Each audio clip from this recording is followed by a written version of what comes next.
Saludos, tribu. Seguro que queréis saber muchas cosas sobre el reino nazarí, pero os aseguro que muchas de ellas son mitos. Y para ayudarme en esta explicación tenemos a Daniel Caparrós, historiador y arqueólogo. Un saludo y agradecer que me haya invitado por primera vez al canal.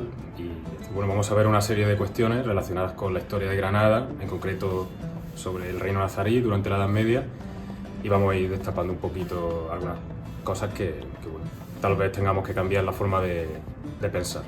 Vamos, ¿podrán un cordobés y una manchega explicaros algo del reino nazarí? Posiblemente, si os preguntamos quién tenía mejores conocimientos médicos durante la Edad Media, nos diréis que musulmanes y judíos. Al menos es la imagen que ha transmitido la literatura y el cine. Pero ¿sabíais que Granada tuvo un hospital que llegó a rivalizar con el mismísimo Hospital del Cairo? El Maristán fue mandado construir por Muhammad V en 1367.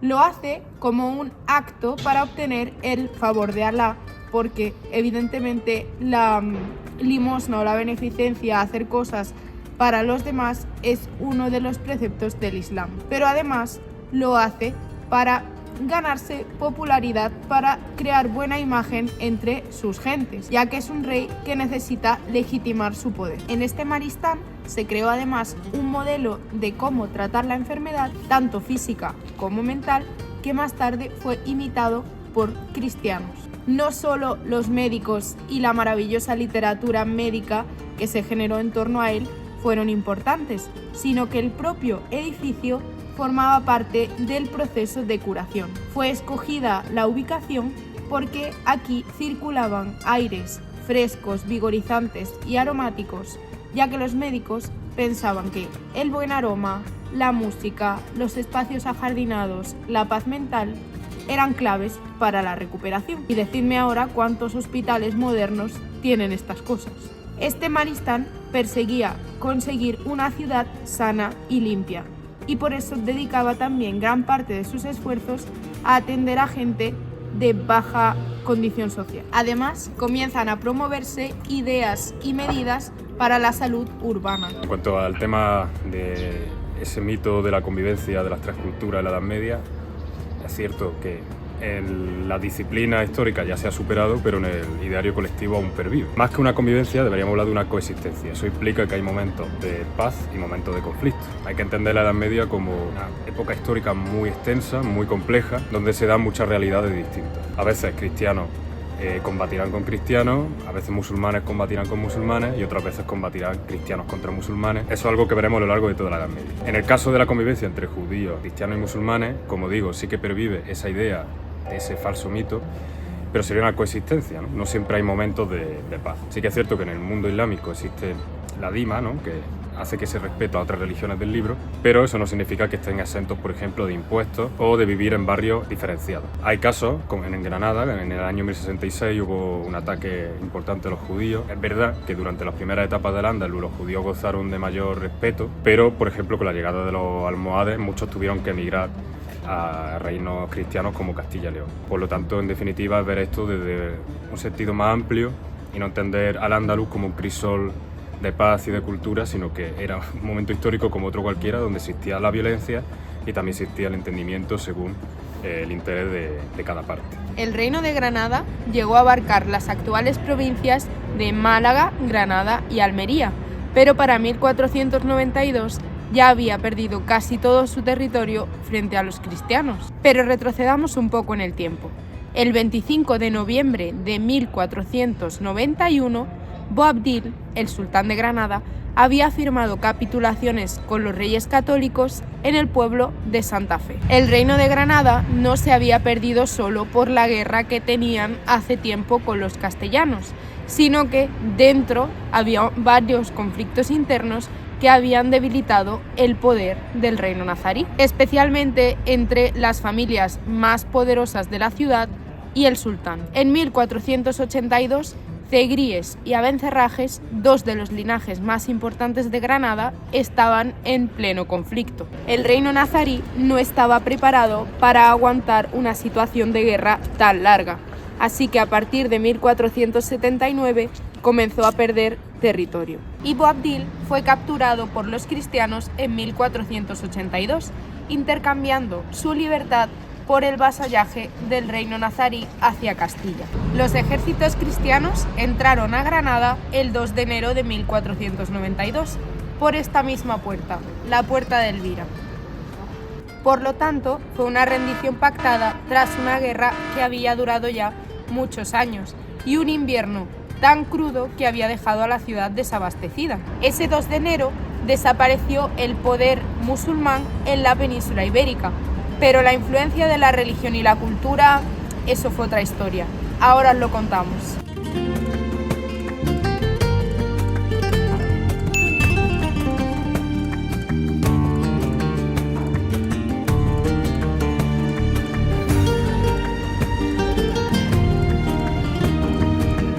Tras la conquista de la ciudad por parte de los Reyes Católicos en 1492, se va a llevar todo un proceso no solo cultural y religioso y político, sino también urbanístico. La ciudad va a comenzar a cambiar, va a empezar a construirse iglesias, conventos y casas señoriales, casas solariegas, casas de esa nobleza castellana.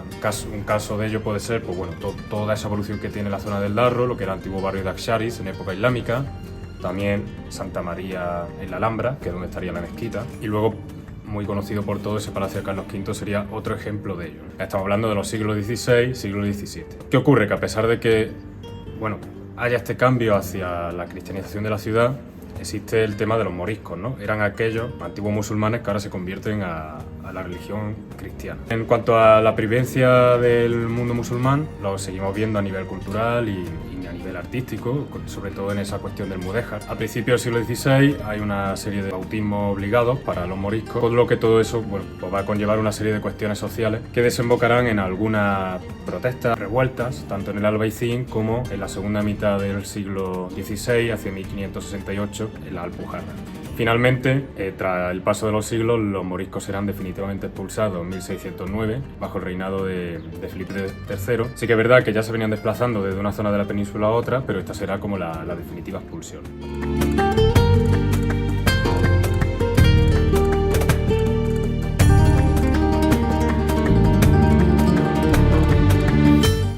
Durante el siglo XIX se da el fenómeno del Grand Tour, en el que los turistas europeos buscaban recorrer numerosos puntos de Europa.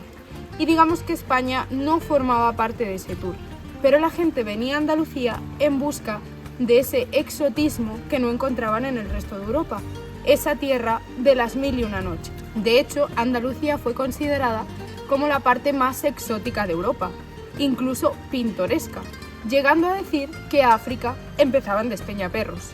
Y realmente, si le preguntáis a los andaluces, sí, todo lo que está al norte de Despeñaperros es el norte. Esta idea romántica, sin embargo, generó una imagen bastante estereotípica de Andalucía y concretamente de Granada, buscando la gloria del pasado en su etapa musulmana.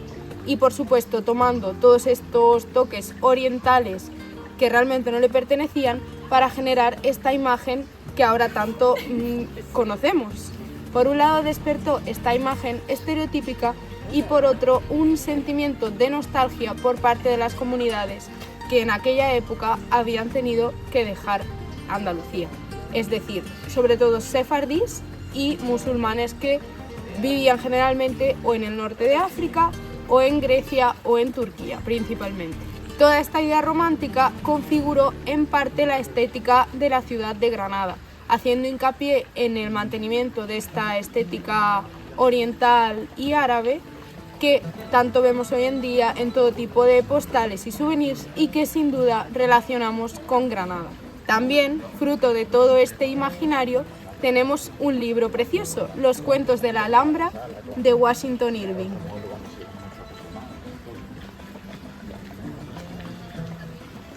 Este libro nos trae cuentos basados en este pasado musulmán granadino, con toques orientales y todo este sabor de las 1001 noches. Bueno, espero que haya gustado estos dos vídeos y que hayan servido un poco para conocer un poco mejor ciertos temas que tal vez en el ideario colectivo tengamos un poco equivocado. La fundación de la ciudad, ese halo romántico de ese Al-Ándalus perdido que luego se mantiene cuando en realidad es una ciudad que que se castellaniza, el tema del inicio de la dinastía nazarí, son todos temas muy, muy interesantes y romper ciertos clichés, ¿no? Podéis seguir a Daniel Caparrós en su podcast. Legio Novena Radiofónica, tanto en YouTube, Evox, Spotify, ahí tenemos. Y cualquier duda, comentario, pregunta o sugerencia para un futuro vídeo de este tipo, lo dejáis en los comentarios. Y no olvidéis dar a me gusta y suscribiros al canal. Adiós, tribu. Cuando quieras. Bueno, aquí podemos ver la reutilización de, en este caso, como en aquel caso de allí, puede grabarlo así, eso es. Piedra de molino reutilizada para las construcciones del propio barrio del Albaicín. Es muy normal que nos encontremos en estructuras, lo que se llama la amortización de otros elementos más antiguos o de otra época. Incluso en el propio bañuelo que hemos estado hablando antes se usan capiteles desde época romana, eso era muy normal. Y ya está, no sé. Hay que ir para allá. Espérate que se me ha olvidado el año. Ay. El Maristán fue mandado construir por Muhammad V en 67. Tengo de iglesia.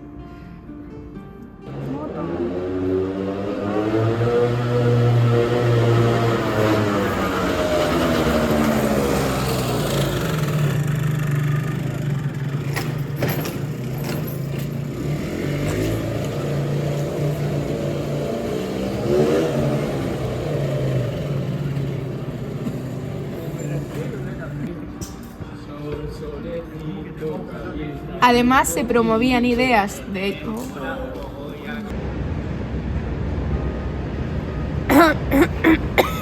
Es que se me va a ir la voz, pero a ver... ¡Ah! ¡Ah! ¡El Uber! A lo político desapareció de la península ibérica.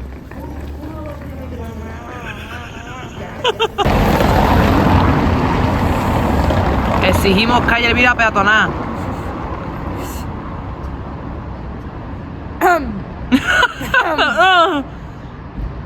Espérate. Otro coche. Espérate.